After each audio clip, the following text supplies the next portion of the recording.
Hello everyone, কেমন আছো তোমরা সবাই? আশা করি অনেক ভালো আছো আর আমি অনেক ভালো আছি। তো চলো আজকে ভিডিওটা শুরু করা যাক। যেহেতু আজকে অনেকটাই পরিমাণে রোদ বেরিয়েছে, তাই জন্য আমরা বাইরে একটু বসেছিলাম। তো তোমরা দেখো, আর এখন ৩টে ৪টে বেজলো, মানে প্রচণ্ড পরিমাণে রোদ সকাল থেকে। আজকে অনেকদিন পরে মেঘলা আকাশ কাটলো। তো তারপরে এই কিছু সময়ের মধ্যে আমি ভাবলাম একটুখানি ছাদ থেকে তোমাদের সঙ্গে আবার একবার শেয়ার করা যাক একটু ছাদের ভিডিওটা। তো তারপর বেসিক্যালি ছাদে চলে আসলাম, আর এইদিকে আমি দেখছি গাছপালা মানে একটু শুকিয়ে যাচ্ছে, যেহেতু দুদিন মেঘলা ছিল না, জল দিইনি। আর আজকে প্রচণ্ড রোদ হয়েছে, তাই জন্যে জলও দিতে হবে।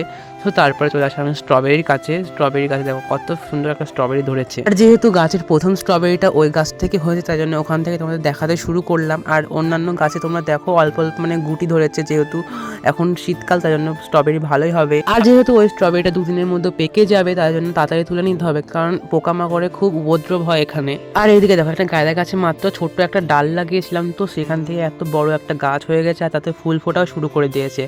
আর এইদিকে দেখো, বেসিক্যালি এই চন্দ্রমল্লিকাটা আরেক বছর, মানে আমি এটা গাছটা টপ থেকে তুলিনি, তার জন্য এখানে রয়ে গেছে আর ফুলও ধরেছে। তো আজকে আসি, আবার দেখা হবে অন্য কোনো ভিডিওতে। বাই।